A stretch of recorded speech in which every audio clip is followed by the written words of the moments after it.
Usai menangkap Peggy, polisi masih harus membuktikan peran Peggy yang disebut sebagai otak pembunuhan kasus Vina. Pasalnya sejumlah saksi muncul menguatkan alibi Peggy yang menyebut dirinya berada di Bandung saat Vina dan Eki tewas dibunuh.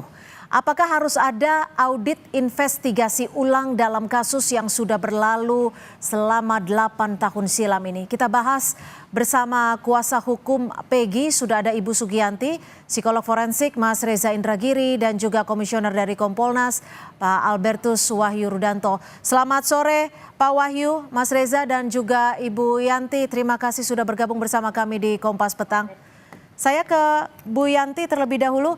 Bu Yanti, apa update atau perkembangan terbaru setelah Peggy ditetapkan sebagai tersangka? Ini ayah Peggy pergi ke rumah Cirebon. Sudah adakah temuan baru atau informasi terkait hal ini?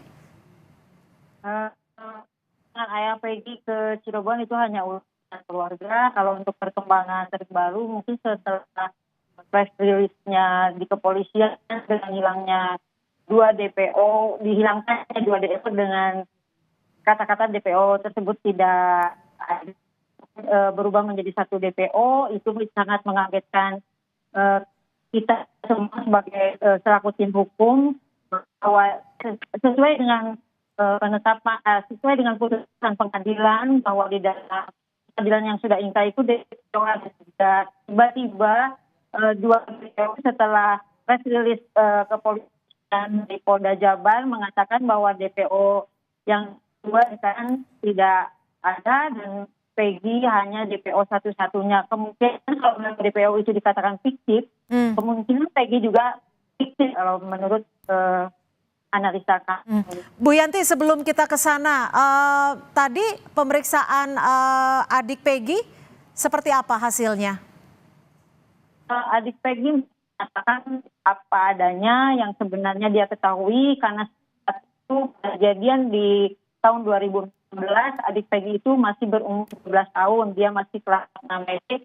Dia mengetahui bahwa Peggy saat itu memang tidak ada di rumah, tidak ada di tempat saat kejadian di tanggal 27 Agustus. Peggy memang sedang bekerja sebagai buruh bangunan di Bandung.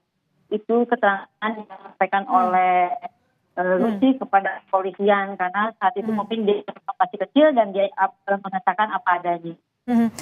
Bu Yanti, ini kan Peggy mengatakan bahwa ia bukan pelaku karena saat itu tidak berada di Cirebon. Ini juga dikuatkan oleh salah satu rekan Peggy. Lalu dari kuasa hukum sendiri, pembuktian apa yang sudah disiapkan dan langkah hukum apa yang akan dilakukan? Kami sedang mempersiapkan untuk melakukan pra-peradilan karena bentuknya adalah penetapan tersangkanya itu tidak adalah bukan pelaku yang sebenarnya.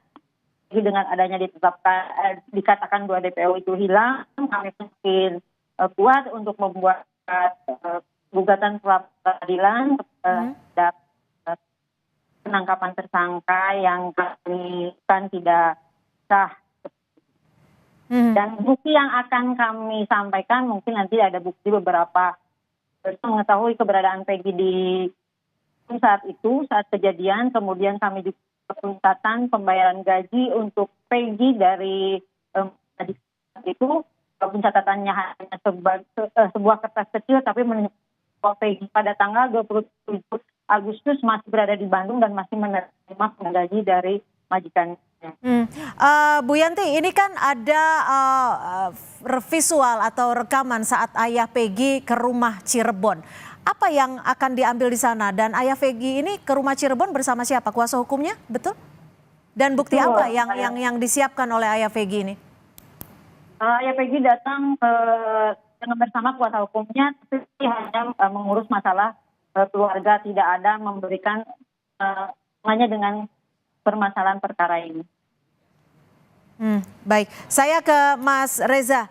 Mas Reza, apa yang bisa Anda baca terkait perkembangan kasus ini? Menurut Anda, dengan adanya penetapan tersangka, setelah itu DPO jadi 1 orang, apakah kasus ini menemukan titik terang atau justru mengalami kemunduran? Sejak awal saya tidak menganggap bahwa mencari DPO merupakan kerja yang harus diprioritaskan. pihak Polda Jabar masih punya tanda petik hutang untuk menjawab pertanyaan tentang bagaimana DNA yang tidak dilakukan uji saintifik bisa berujung pada simpulan bahwa sudah terjadi perkosaan yang pelakunya adalah si A, si B, si C, si D. Padahal sekali lagi di Reskrimum sendiri yang menyatakan bahwa tidak dilakukan uji DNA. Demikian pula kita jangan sampai lupa tentang tanda petik PR kedua, yaitu untuk memastikan apakah ini sungguh-sungguh merupakan pembunuhan ataukah kecelakaan sebagai penjelasan tentang meninggalnya almarhumah Vina dan almarhum Eki. Dua PR ini mudah-mudahan tidak ditutup bukunya akibat sekarang kita berbelok berfokus pada masalah DPO.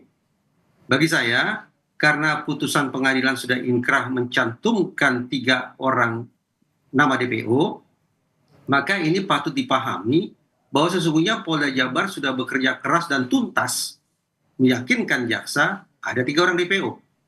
Pada giliran berikutnya, giliran jaksa yang berusaha meyakinkan majelis hakim bahwa ada 3 DPO.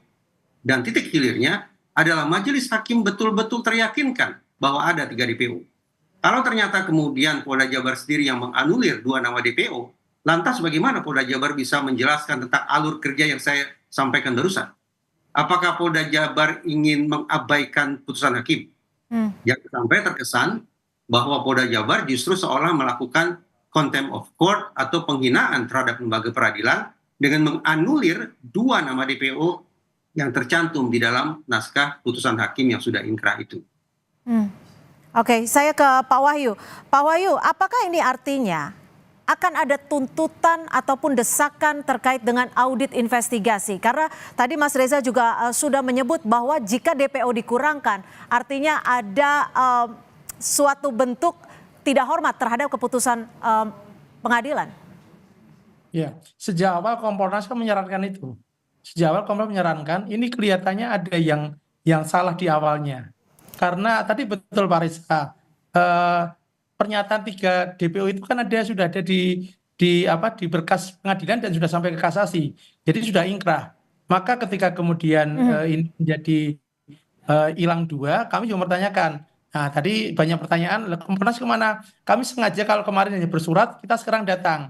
Hari ini komisioner kami Pak Yusuf ke Bandung, katanya mau diterima siang atau sore ini, belum ada jawaban resmi. Kita mau klarifikasi karena semakin simpang siur informasi ini, kemudian para ahli hukum juga berpendapat dengan argumen hukum yang saya kira juga masuk akal, karena oleh Pak Reza menghilangkan mengambil kewenangan yang ada di pengadilan. Itu juga akan kami tanyakan sebagai pengawas kepolisian. Kompolnas sejak awal mendesak untuk diadakan audit investigasi. Kita cek sejak awal di prosesnya. Karena kalau sampai masuk ke P21 berarti kan jaksa sudah menyetujui apa yang menjadi temuan penyidikan. Nah, ini saya kira kan harus dilurus kemudian sampai hakim memutuskan walaupun BAP-nya dicabut ketika di sidang, tapi kan hakim berkeyakinan bahwa memang ada tindak pidana. Saya kira lebih baik kita mengoreksi yang salah daripada kita kemudian mencari pembenaran atas yang salah. Baik.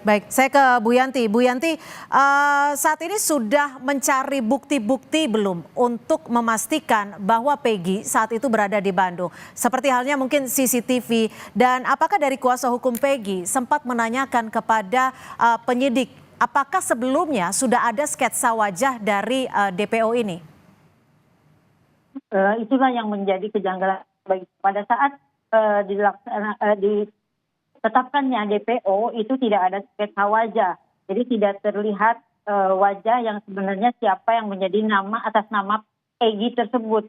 Sedangkan umur Peggy Setiawan dengan apa ciri-ciri yang ada di DPO itu sangat bertolak belakang karena tidak sama. Peggy pada saat ini berusia 27 tahun, sedangkan di DPO itu tertera bahwa Peggy berumur 31 tahun, kemudian berambut hitam, sedangkan Peggy tidak, beralamat di Desa Mundu, dan Peggy Setiawan itu beralamat di Cirebonnya di Desa Kepongpongan. Lalu terkait dengan CCTV? Kami sudah, karena di rumah itu adalah pembangunan rumah baru, jadi belum ada terpasang CCTV di rumah majikan Peggy yang waktu itu sedang dibangun, melaksanakan pembangunan rumah. Karena Peggy kan bekerja sebagai buruh bangunan. Dan kita pun sudah menanyakan kepada majikan pemilik rumah itu apakah ada foto-foto Peggy, karena mereka juga tidak sempat untuk foto, tapi menantu dari pemilik rumah tersebut mengetahui memang Peggy pada bulan Agustus itu masih bekerja di tempat tersebut. Oke, artinya dari kuasa hukum sudah sempat berkomunikasi dengan pemilik rumah yang saat itu dibangun oleh Peggy dan ayahnya ya sebagai pekerja bangunan. Apakah sudah dikomunikasikan? Apakah mereka ini bersedia untuk dihadirkan sebagai saksi jika dibutuhkan? Mereka bersedia, tapi kita tidak tahu. Mudah-mudahan tidak berubah, karena kan kita juga tidak tahu apakah ada konspirasi atau apa. Mudah-mudahan tidak berubah. Tapi waktu itu menyatakan mereka siap bantu kalau memang kalau memang diperlukan.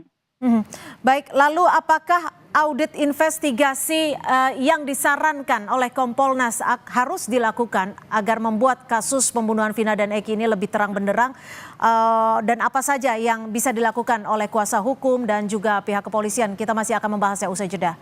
Tetap bersama kami di Kompas Petang.